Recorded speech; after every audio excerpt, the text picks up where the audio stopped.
Oke teman-teman semua, selamat datang kembali di channel Kode Patra. Pada video ini kita akan membahas tentang bagaimana kita menggabungkan antara pre-rendering dengan client-side data fetching di dalam Next.js. Langsung aja kita mulai videonya. Kita akan langsung coba ke codingannya ya. Jadi kalian bisa langsung buka file sales.js yang udah dibuat sebelumnya. Di sini kita akan bikin misalnya sales itu kan datanya berubah-ubah ya.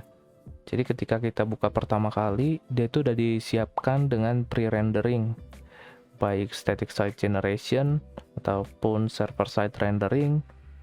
Namun seiring berjalannya waktu, data di dalam page sales.js ini kan bisa berubah ya.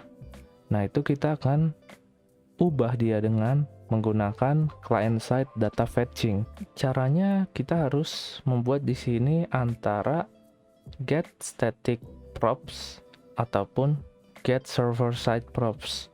Jadi di antara keduanya kita bikin, misalnya di sini saya bikin get static props ya, biar dia nanti di render atau di generate ketika build time.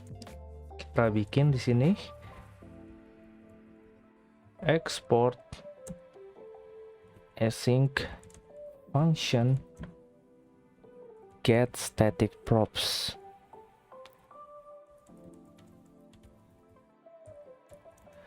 Nah, di sini kita bisa gunakan nih alamat URL dari database kita yang ada di Firebase. Jadi kita bisa copy ini semua, si bagian fetch ini, kita copy terus kita masukin ke sini.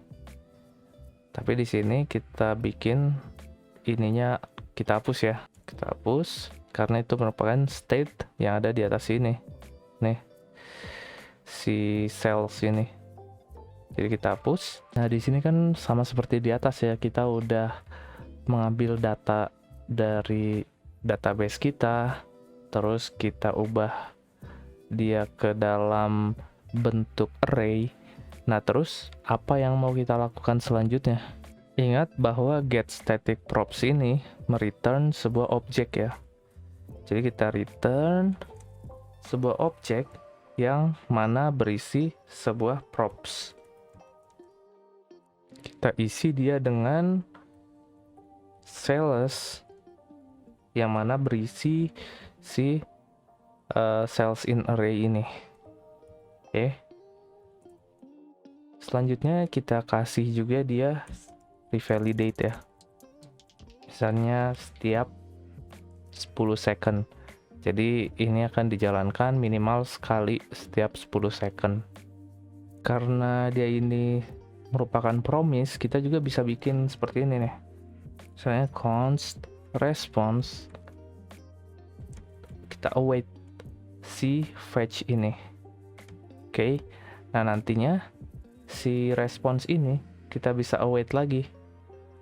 Misalnya di sini const data await, apa yang kita await si ini response.json.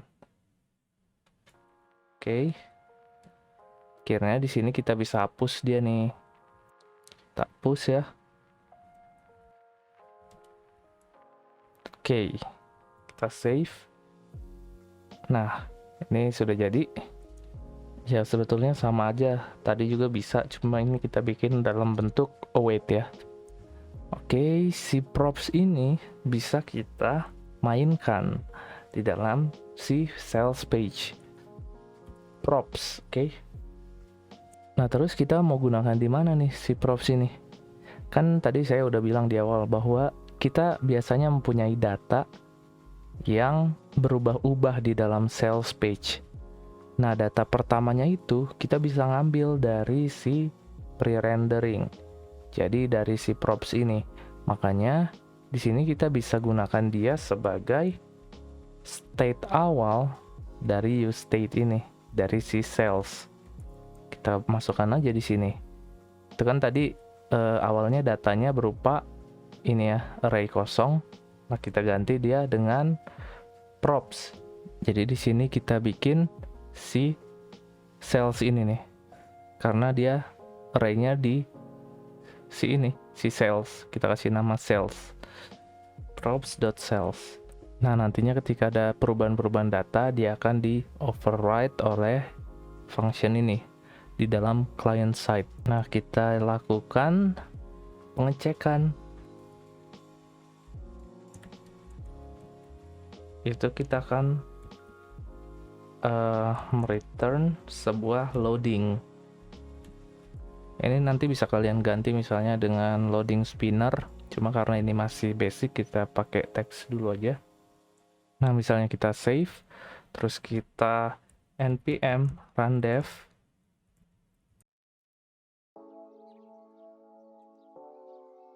Kita lihat di localhost 3000. Kita ke sales. Nah, di sini sudah ada datanya. Tapi dia merupakan view page source. Kita lihat di sini. Nah, dia datanya merupakan data yang sudah pre-render. Oke.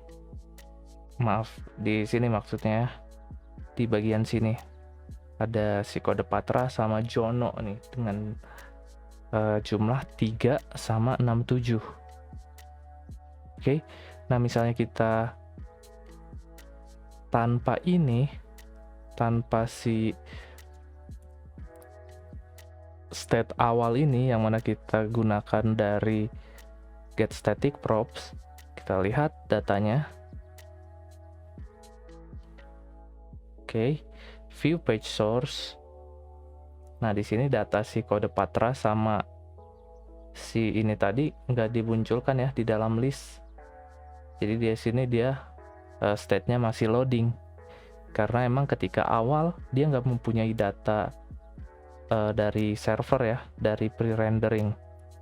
Oke, kita kembalikan lagi menggunakan si data awal ini, prop cells ya.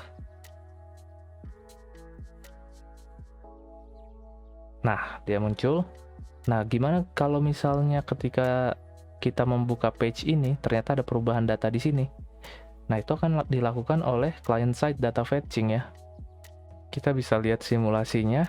Jadi, di sini kita misalnya hapus si pre-validate ini. Kita save. Terus ini kita close servernya. Nah, di sini kita gunakan npm run build. Jadi dia di generate di build time ya. Oke, npm run build. Kita bisa lihat nih. Ingat ya, lambang static site generation itu pakai buletan berisi. Nah, di halaman sales page mana dia? Nah, ini dia di render dengan menggunakan static site generation. Nah, ketika kita npm start, ingat ya, npm start ini untuk merunning project kita yang ada di folder next ini yang sudah kita build. Oke, kita ke localhost 3000. Kita hapus dulu nih. Terus kita ke sales page. Nah, di sini kan baru 2 ya datanya. Misal kita bikin tambahan S3 berarti ya. Terus kita tambah apa sih? Saya lupa. Username-nya